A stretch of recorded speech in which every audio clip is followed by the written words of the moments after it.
Good morning, everyone. Welcome to this session. I'm Francesco, and I will be the chair.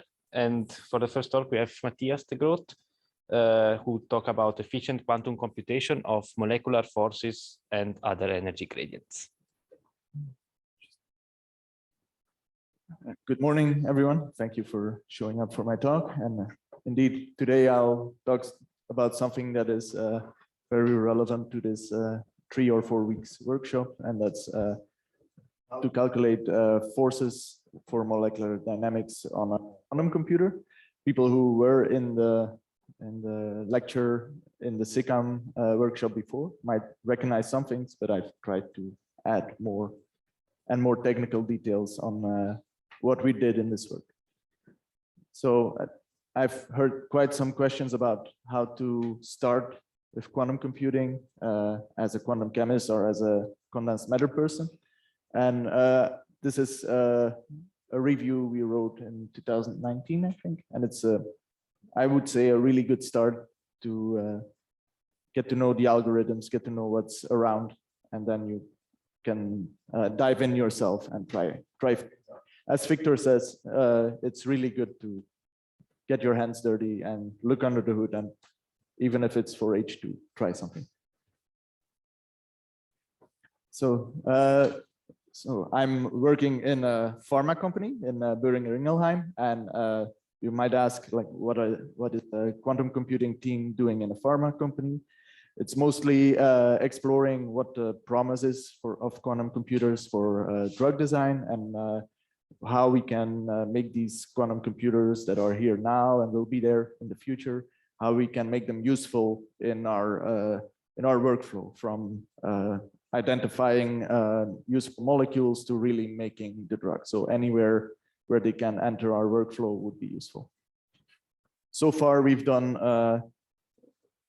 three projects. So we've had SAPT, which is interaction energies, and this was a NISC project, and we have a second paper on the archive right now. We have the P450, which sadly I'm not talking about today, but this was our venture into looking which molecules in drug design would be a good target for the first fault-tolerant quantum computers. This got out into PNAS, I think, last week, so we were really happy about that. And today I'm going to talk about a Mastodon paper on the archive, which is about forces both in NISC and fault tolerance, and it's a work we did with people of Google, and mostly Tom O'Brien, who drove it. Okay, so why do we care about these forces? Well, if you look at this video of this drug molecule binding to a protein, you see that's a very dynamical thing. It's happening at non-zero Kelvin temperatures, at body temperature or at room temperature, and it's something that we would like to describe and that we use a lot in our drug discovery pipeline. So almost all of our numbers that we generate as a comp-chem group are driven by molecular dynamics. So it's a very easy decision to make when you look at the workflow and computational chemistry, that we try to speed this up and we succeed, that we would have a enormous benefit in our drug discovery cycle. So we use this for many things. So as you see, dynamical processes where something happens over time, like binding of a molecule to a protein. We use it for thermodynamic quantities. So it's basically Boltzmann averaging. So the MD is then used to generate different geometries through time, and doing that weighted by the energy, so you have a sense of the most important geometries. Conformational sampling, so if you do not want these thermodynamic quantities, but you do want the most important geometries to then continue your calculation, for instance, for crystallization or something like that, you can select them from an MD calculation, and also like geometry optimization you can do through that. So what is does it mean to do molecular dynamics with a quantum computer? So what are we thinking about on how to do it? So you have this molecule and you want to go from time t to t plus delta t, and you want to change all positions of all atoms. So which means, yeah, you need an update rule, and most commonly we do this by Newton's equations and the Born-Oppenheimer approximation. So somehow we need a driving term in the velocity, and that will be the force. And you can, yeah, and get this by finding the derivative of the energy with any of the coordinates involved in the molecule. So this is the thing we want to now get. Well, the energy has just a nuclear repulsion term, and also then the energy of the electrons involved. And we want to, the electrons energy comes from the wave function of the electrons, and we want to estimate this thing on a quantum computer using the wave function of the electrons. That's the goal. We have to keep in mind, typically, if you want to do this and you update times, you take picosecond steps, and you want to do microseconds. So you are, well, ideally you want to do macroscopic times, so seconds, but people right now are fine with microseconds. So you need to do this about 10 to the 6 times. So if you want to do this 10 to the 6 times, this multiplies all of your calculations. So it cannot be too costly. You always have to keep this in mind. If you do repeat this many times, this is a linear multiplier. So if something takes a day, then 10 to the 6 days is not something you have in your lifetime. So it's not only useful for MD to have these derivatives. You can think of many other things to calculate. For instance, dipole moments, coupling, hyperfine coupling constants. So there are many properties in nature are a derivative of the energy, and you can use our prescription for any of those. And also, these molecular forces specifically can also be used for geometry optimization, for finding the geometry with the lowest energy. So in that sense, even if we want to use these nuclear forces for anything else than time evolution, where you need 10 to the 6 time steps, geometry optimization might be a good target, because there typically you update your structure, I don't know, tens of times or hundreds of times until you hit the energetically most favorable geometry. So it's the multiplier here is lower. So this if the MD does not work, which is sort of foretelling of the rest of my talk, you could also think of geometry optimization to use these forces. Okay, so in quantum computing, you have sort of a schisma into 2 fields. You have the people that look at the near term, that's the NISQ quantum computers, where you have low adherence time, low fidelity. So you need to be careful that you don't spend too much time doing gates on your quantum computer.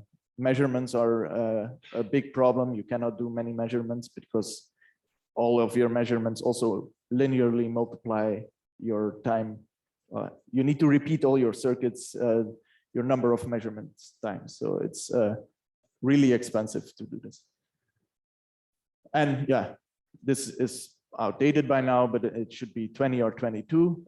You should keep in mind that useful calculations on real machines are limited to very, very small systems currently. And then you have the world of fault-tolerant quantum computing, which is the machines that have error correction. So where you do more operations that entail error, but because you capture these errors and you correct for them, you're able to exponentially suppress error in your machine, which in theory means that you can run arbitrarily long circuits. And so you don't have to be bothered by these things anymore. And you can try more involved algorithms like the one we saw by Victor yesterday, quantum phase estimation. So phase estimation, I think for now in chemistry is the only algorithm we know that has potential exponential speedup. So this is a very powerful hammer. And now in all of chemistry on quantum computers, it's really looking for the perfect Knill. And here you see some examples of what this Knill could look like. It's the iron molybdenum cofactor, and that's used for nitrogenase. And you can see the evolution, 5 × 10⁻13 gates in 2016, and people have gotten this down to 10⁻9. You see, of course, there's some inverse relation with the number of qubits, but people think that these number of qubits are cheaper than the number of gates, because the number of gates also scales your runtime. So if you trade off gate time for qubit, people mostly think that's good, because the qubits is a resource that you can ideally get for free, while time is scaling linearly. So you cannot get below even optimistic estimates of the gate time, like 1 megahertz frequency is still very high. So okay, so we will check the forces in this regime and in this regime and see if we can actually use our machines to do this. So first one is the NISC. So yeah, this is the picture that gets repeated ad infinitum. So you get a circuit with parameterized gates. You optimize the gate parameters, and you find the lowest energy through a classical feedback loop. And at the end, at the optimum, you get the parameters that ideally prepare the exact wave function, or at least a good approximation of it.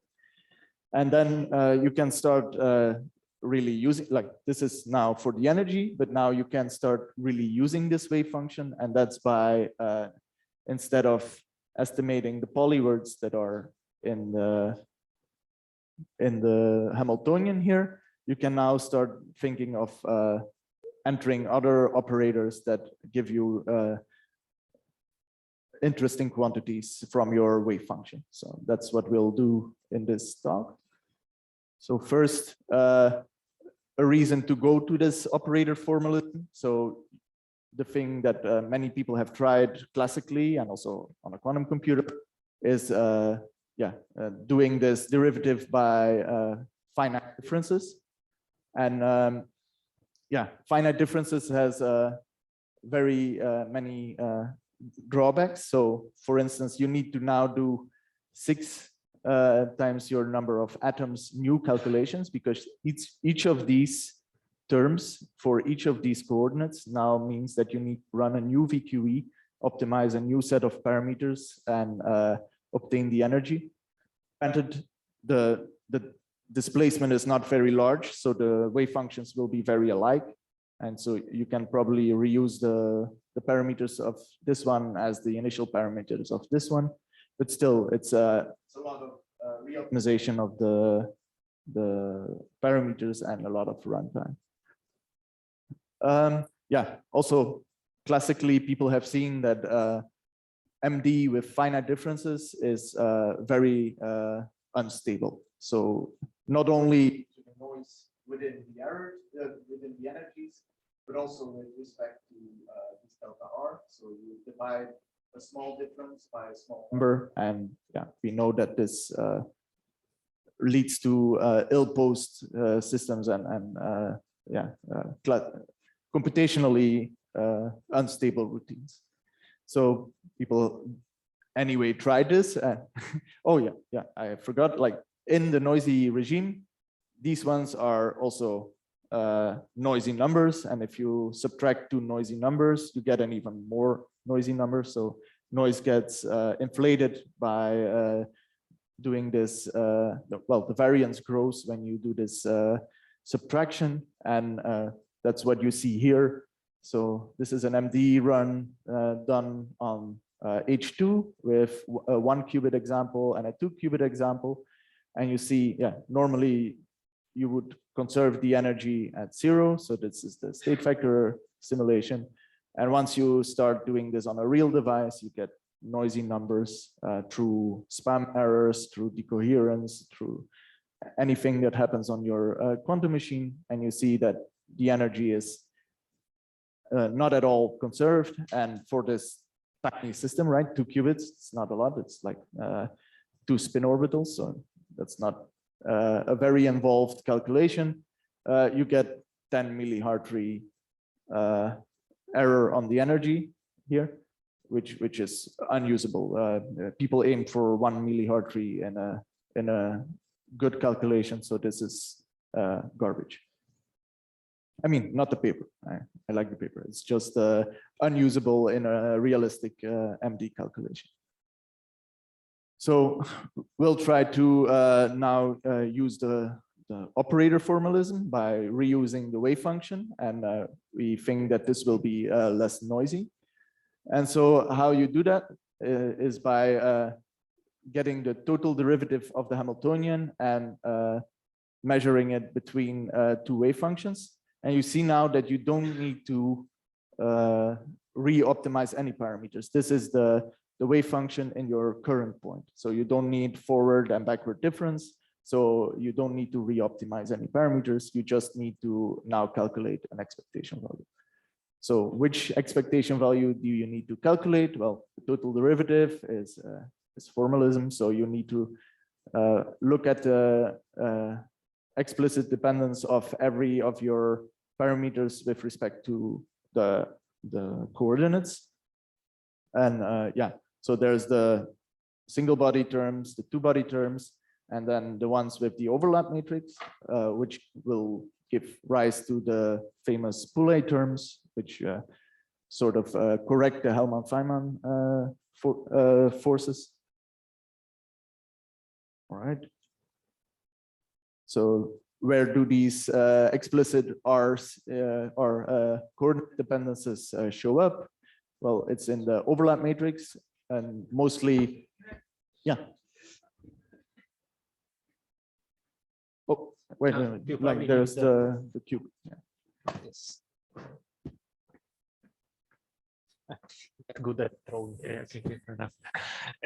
If you just go right, you see this right. The procedure that you now outline is because if you take the derivative of the energy, you also have to take the derivative of the states to R, right? No, because I'm a bit confused about this first line. If I take on the left side the derivative of the energy, the states psi are also depending on the coordinates, but not explicitly. So they are that's incorporated through this one.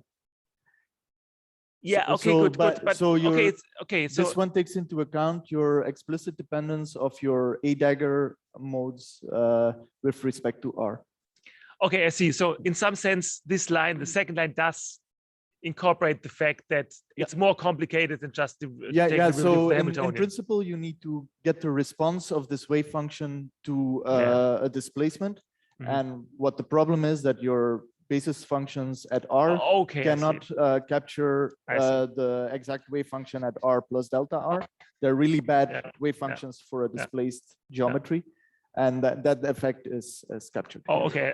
Okay. So it's some sort of insufficiency of the basis set that is, well, it's not an insufficiency. It's a response term that is captured here. So let's try throwing this time. Okay. No. Yeah, and that's exactly what Peter Poulet showed that you need on top of the Hellman-Feynman forces. And yeah, the way we took is the orbital connection route, but you can also do coupled perturbed Hartree-Fock to get these terms. And then you see there is if you write down your single particle and 2 particle matrix elements, you can see there's an explicit dependence through the atom-centered Gaussians, which you also need to take into account. So you don't only take the electronuclear attraction, which has an explicit R, but you also need to take into account atomic orbitals. And for the two body term, there's only the atomic orbitals that you need to take into account. And then you come to some sort of changed matrix elements. It's still a two-body operator, so you have a one-body part and a two-body part, and this is the amplitude of both of those. So this looks very much like a Hamiltonian. It's a one body and two body, so you can actually measure it like you measure a Hamiltonian. So what you do is you take this operator, you Jordan-Wigner it, and you have fun measuring all of the polywords that come up. And there we can use all of the developments that have happened in this field. So many of these come down to finding the right basis to measure your as many terms as you can in. And measuring means you would like to have your terms to be diagonal, so be in the Z basis. And that's what you try to do. You try to write your force as a sum of diagonal polywords. And the operator that does this, or the basis rotation that does this, is a set of Qj. And each of these you would then measure a certain number of times. And you would then build the expectation value by taking the expectation value of these, which are just measurements, because you can measure. In a quantum computer, you can only measure in the Z basis, so that's why you want them to be like this. So your resource that you have in classical quantum computing is time, and this means measurements. So you want to keep the sum over all measurements as low as possible, and you do this by bounding the error on your single force, and that's through the variance of this operator, and you get the variance of every of these single terms that you come now into the error that you get on your force. And you would like to now do this for all of your operators, and then globally optimize for these Qs, these Ms, and the Ds follow from the Qs. So this is not an easy problem. Like in principle, it's finding the right basis. It's like doing full CI. It's not easy. It's NP hard. And it's the same here. So there's no general efficient way to do this. So people have turned to heuristics and have developed a few protocols that I'll show later. And it's good to know also that these ones are not known. These depend on the wave function. So this is a quantity that is really hard to estimate. So if you can measure the variance of something, you've actually measured the operator. And so it's not something it's a chicken and egg problem again. So you would need to find a proxy that doesn't rely on a lot of quantum computation for this quantity. So, and most of the time we just take the matrix element itself. Okay, set most of it there. Okay, so what choices can you take for these base rotations? You need to think really well. You need to be able to do this basis rotation on top of your state preparation circuit. So this is an added cost. So you want to keep this added cost as low as possible. And you want to also be good at it. So you want your quantum computer not to incur a lot of error when you do it. And one way to do this is by using Clifford circuits. So you can generate all kinds of Clifford circuits that generate all kinds of diagonal operators, and you can then span your whole force operator with this new basis. They actually generate a new basis of polywords. So it's a really closed expression. So you don't make any error doing this.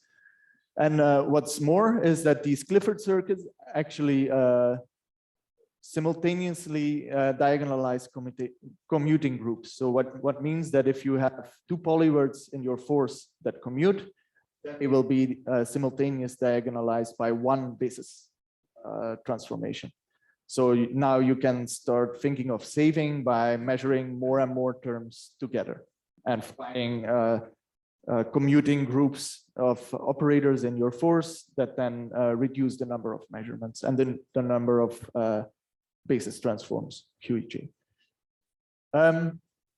So it's generally they're not shallow, and people have tried to amend for this by doing qubit-wise commuting groups, which is a technique developed by Artur Ismailov, who's going to talk about this or work related to that tomorrow. And they have the min click cover that's minimum click cover that's a really good heuristic to generate a very good set of commuting or qubit-wise commuting polywords. Another way to do this is Givens rotations. So for instance, on Google's hardware with their fermionic swap operations, this is a very natural operation to do. It looks like it is really a fermionic basis transform. So it keeps the rank of fermionic operators. So if I want to measure my one body and two body part of the force operator, this will not blow up to 4 body, 5 body, anything like that. It will stay 1 body, 2 body. And there's actually it plays really well with this double factorized formalism, where you do 2 SVEs to write your 2 body terms in a really efficient form. And then, you can easily get to the, it's too small, but you can get to a square of number operators or sums of number operators. And if you Jordan-Wigner these, Jordan-Wigner is the transformation that makes density operators equivalent to Z operators. This is a very efficient way to measure force operators.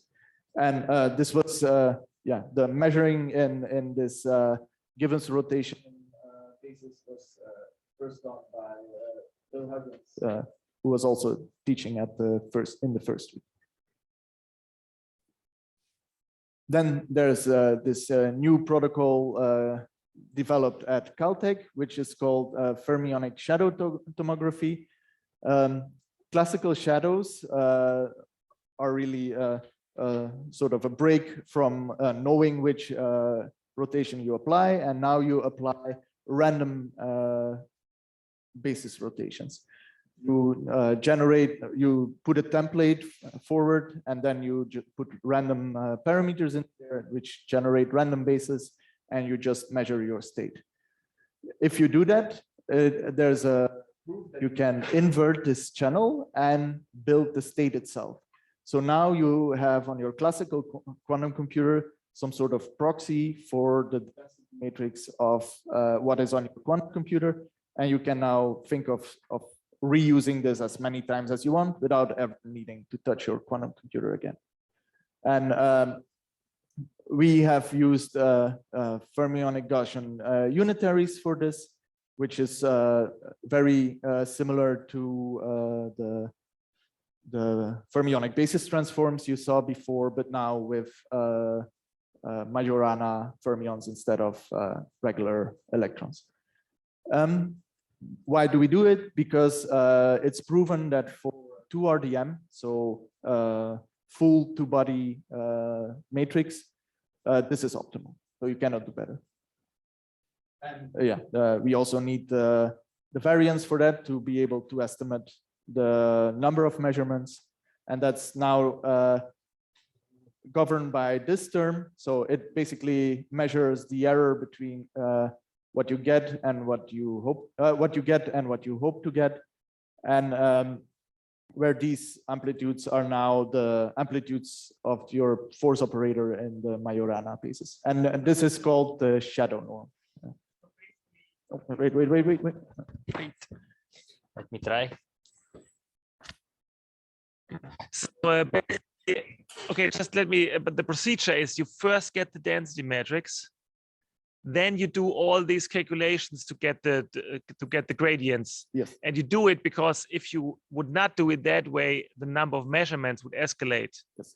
So okay, but so you pay a one-time cost exactly to get exactly the okay classical shadow yes. of your state. Yes. For in practical, when you later simulated it or did it on an actual device, how many qubits did you do that for? We did not do it for. We did not perform any of these calculations. I see, we were mostly estimating how costly it would be. Oh, okay. This is this is the estimate of how many measurements you need. I see. So yes, so yes. there's no free lunch. So you cannot do many operators like this. So the number of measurements you need or the fidelity in the shadow is determined by how many operators you would like to estimate.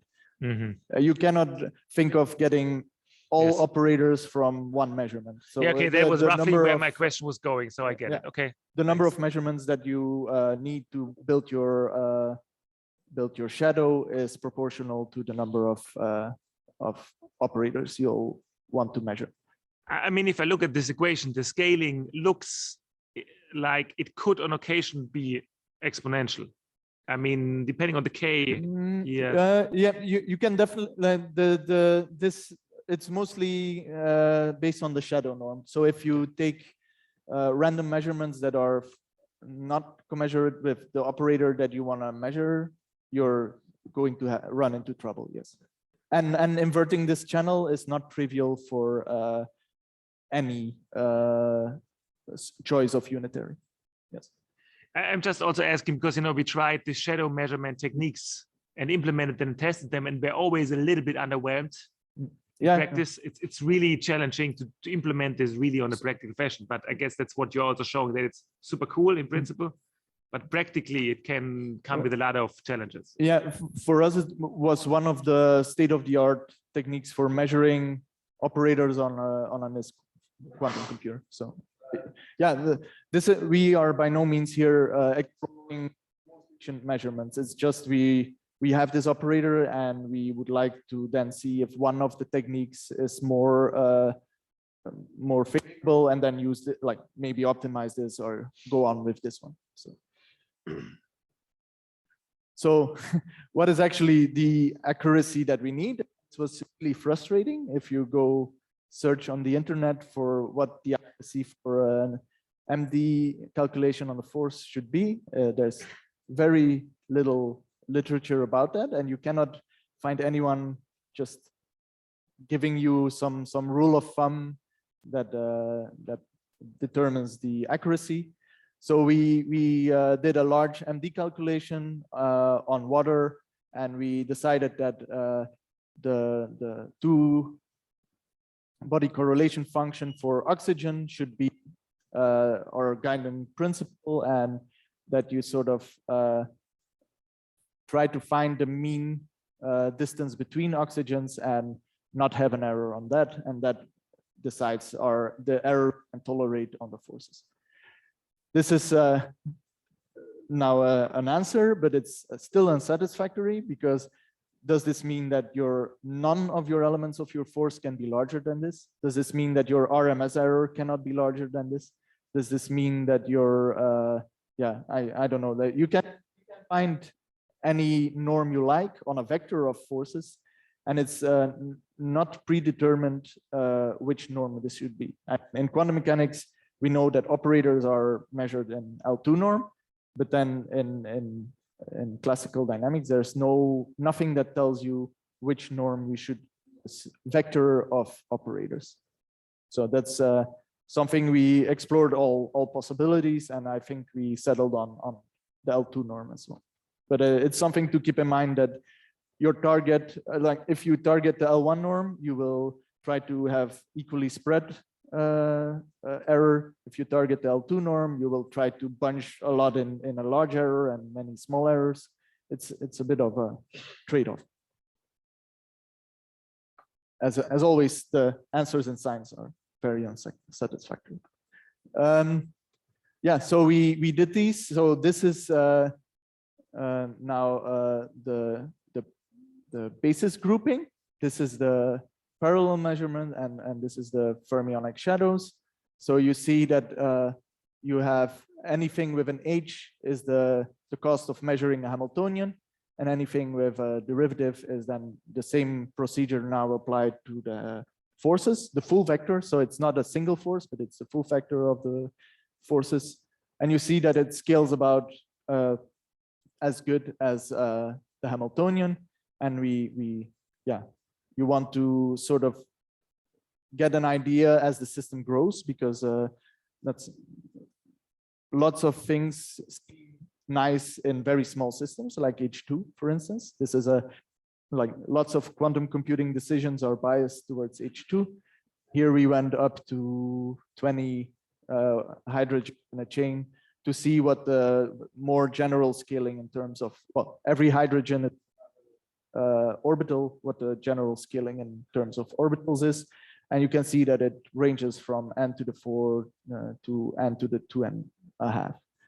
We did not put them on the same plot because we made different assumptions. For instance, for the shadow norm, you need to take a different assumption than for the basis group. Yeah. It's not a fair comparison, really. And you would need to do what people do in this basis grouping is basically solve CISD and use the sigma from there. But it's lots of computations that we didn't have time for. Okay, so let's now move on to forces in fault tolerance. So fault tolerance is this magical world where you have error correction, and you have an algorithm quantum phase estimation that's really efficient. So you try to bake this into everything you do. What is quantum phase estimation? It gets you the eigenspectrum and the eigenvalues of a operator, but we are interested in the expectation values. So you cannot really use this because the eigenvalues of these forces mean absolutely nothing. Maybe they mean something, but we don't know what they mean. So you could also sample the spectrum of these and then build it out of, like, build a statistical expectation value out of that. But that's like a really bad idea because you need to sample the full spectrum, and then you lose any chance of a speed up. It's tomography on QPE, which is a bad idea. So what did we do? So here it actually makes sense to do finite differences. I don't like a second order finite difference, but you can think of doing an mth order finite difference with m steps back and m steps forward. And then you can try to optimize this m. Because there's very little noise, this actually makes sense. And you can try to now find an optimum for this, error in the finite difference with respect to m, with respect to this displacement. And then if you hope that if you take a higher order difference formula, you can take longer steps, which means less time steps, right? If you can step farther in R space, this means that you speed up your calculation by a lot. And this, you do this by giving more information about the local curvature and local shape of the potential energy surface through these differences.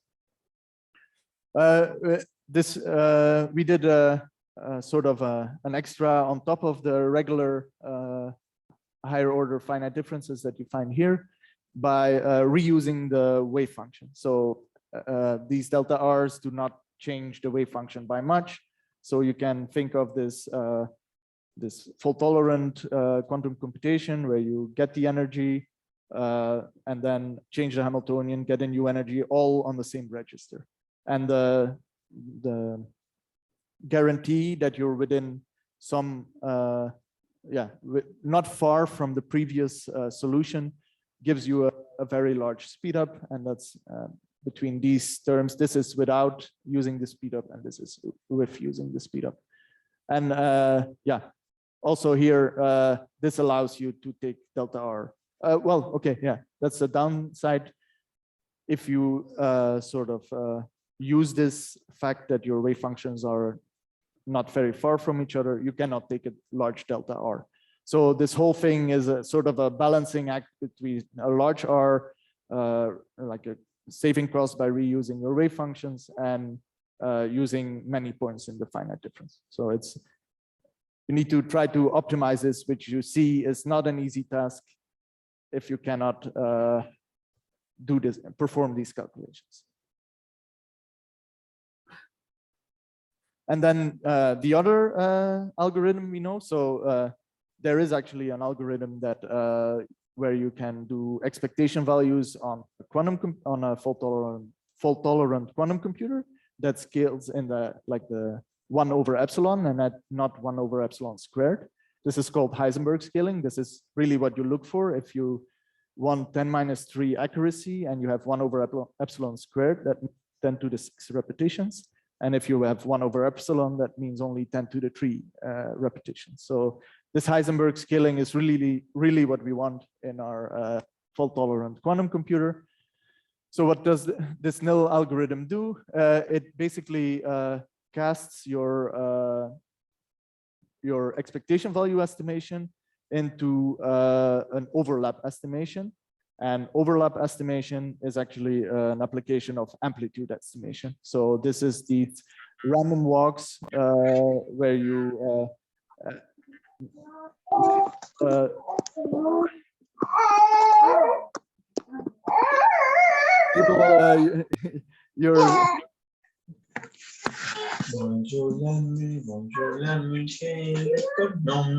Yes, we JJ, yes, we JJ, say non, non.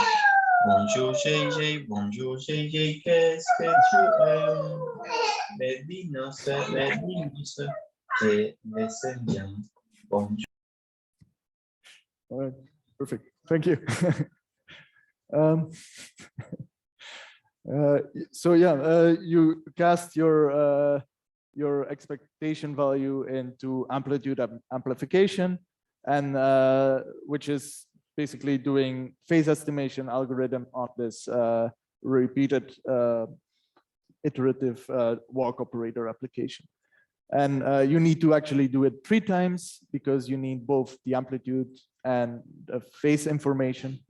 And yeah, they have proven that they can do this in Heisenberg scaling.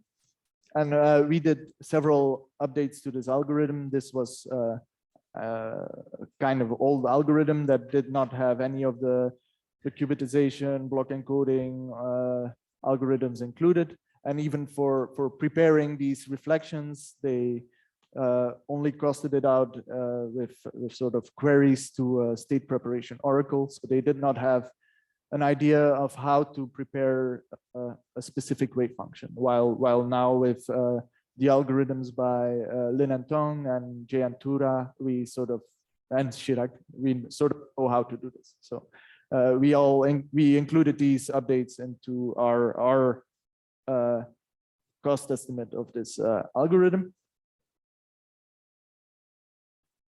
Okay, so and then we can actually do a cost estimate for this as well. So you have the theoretical cost, but this means very little.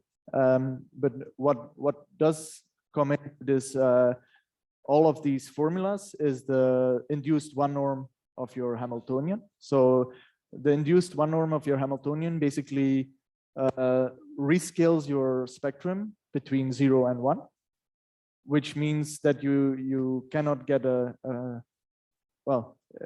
or it divides your Hamiltonian in the block encoding to get your amplitudes between 0 and 1.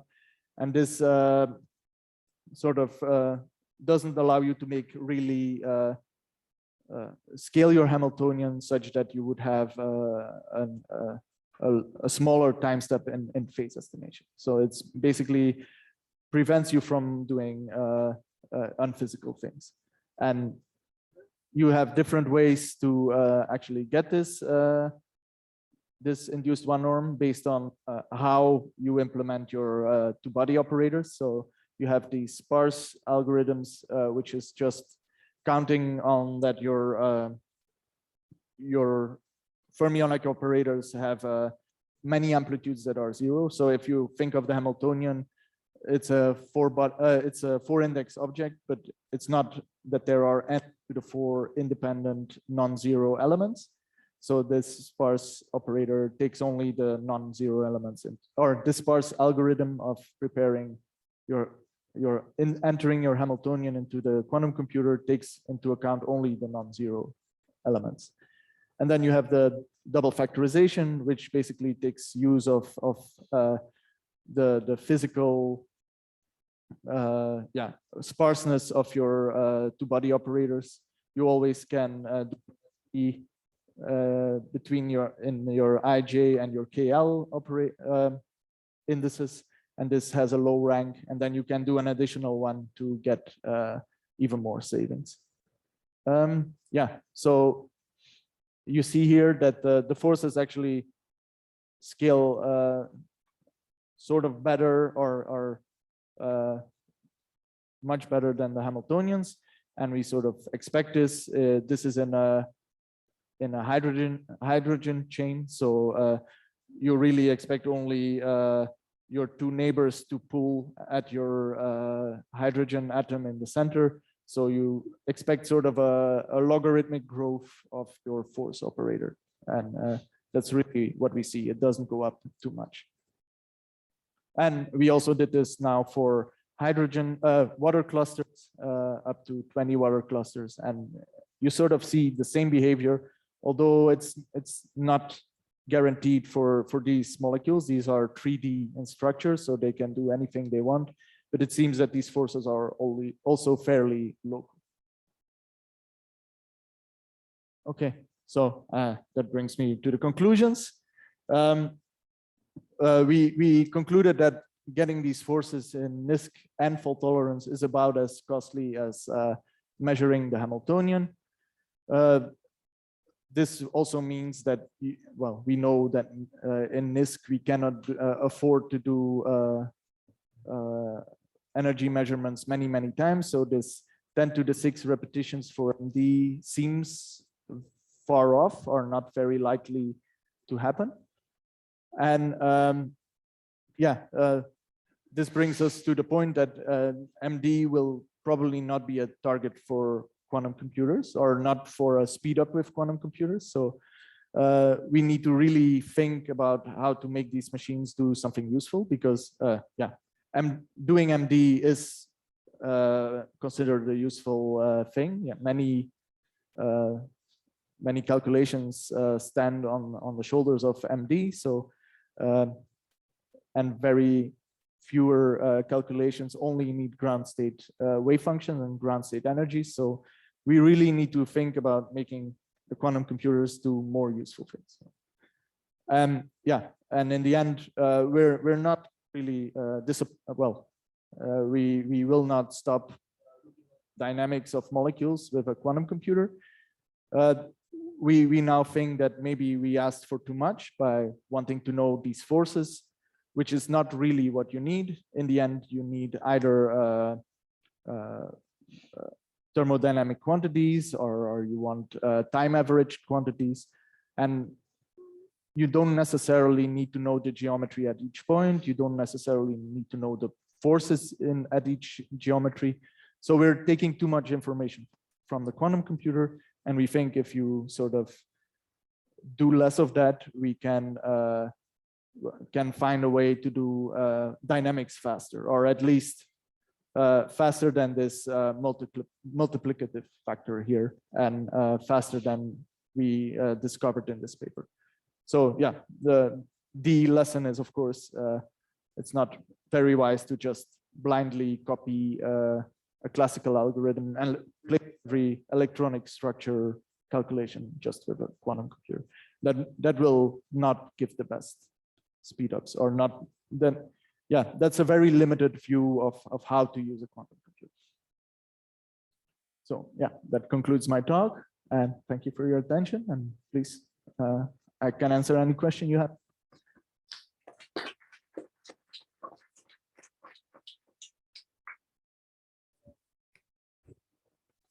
Yeah, since I hold it, I can directly start. Okay, so did I understand this? You had this graph where you showed number of elements, and if I understood, let's say for the NISC devices, if I understood this correctly, the small scale scaling looks always a little worse than the asymptotic one. Is that correct? So it's like square, and then you get your small scale is to the 3 and so on. So for small numbers, it always yes, this is okay. Exactly by by sort of estimating this sigma or the cost factor here in terms of number of orbitals, then you get the real value. I see, so this is okay, a theoretical, okay. and this scales as a square of the number of atoms. This is linear, but then this cost factor then gets added. And for hydrogen chains, this is you can do this because each number of atoms, like basis functions and number of atoms, is equal. So you can bunch them into one number, but these would depend on the number of basis functions. Okay, thanks. Yeah. So if you're in the case where you have many more basis functions than atoms, this scale you cannot expect this scaling. Yeah. You should look. It could be worse. Yeah, definitely. Okay. This is just for these. Yeah, it's a traditional benchmark because you can look at the scaling. It's really hard to make a consistently growing molecule. So you can do alkanes, for instance. Yeah, of course I understand. That's much more costly, and then there's also not a sense. These you can definitely make strongly correlated by playing with the operation. So it, some people see it as a test bed. Other people are really appalled that this is not a molecule. But as a physicist, I perfectly like it. You know. Well, it's also resembling metal somehow, but.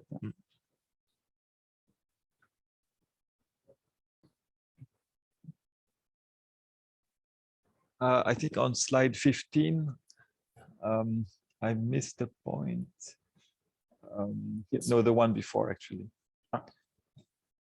Yes. So the optimization of the, for instance, MJ, so the number of shots per term, I missed how you do it. So how do you choose the MJs depending on does it depend directly on the coefficient of the term, or?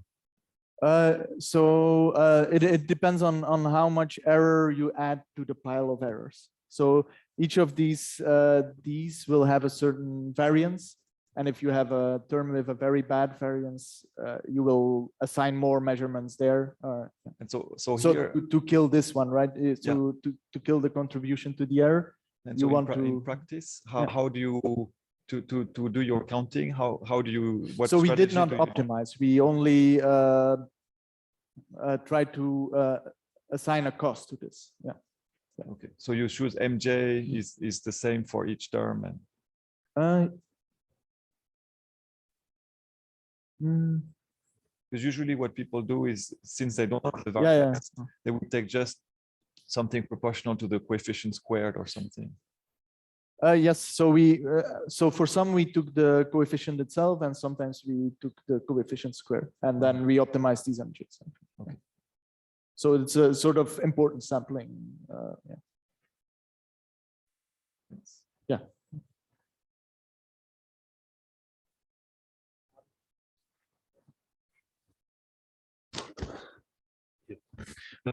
Well, just a very simple question.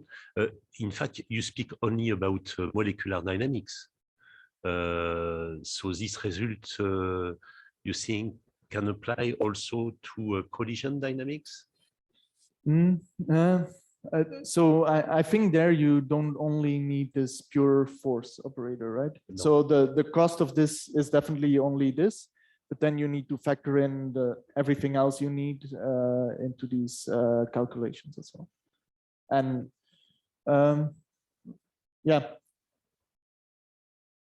think there the post-processing is done classically, right? You enter a force and then you have some coupling terms that you calculate classically. So I think you could do this with with that as well.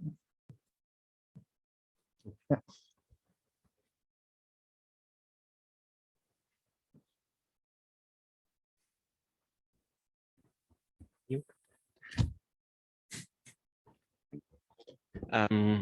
I wanted to know your opinion about whether the calculation of second derivatives, like for example for Hessians, is a better target for quantum computers.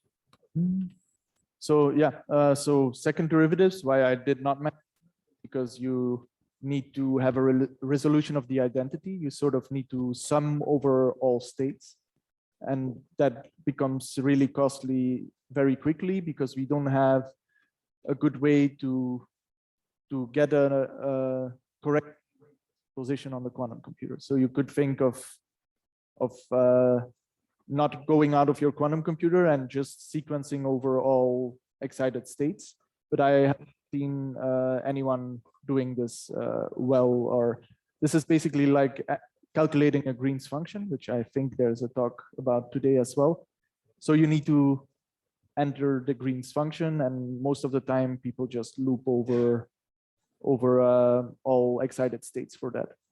And over a limited number of them, of course. You cannot loop over all of them, so you choose your favorite excitation operator and you include all of these.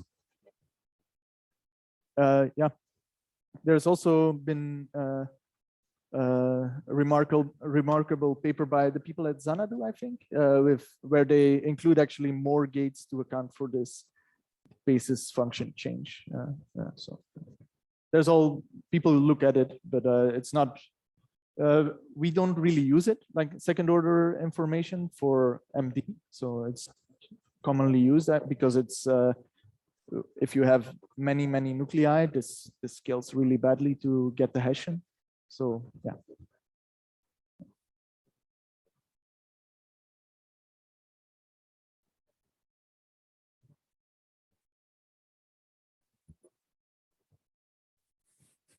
Any songs?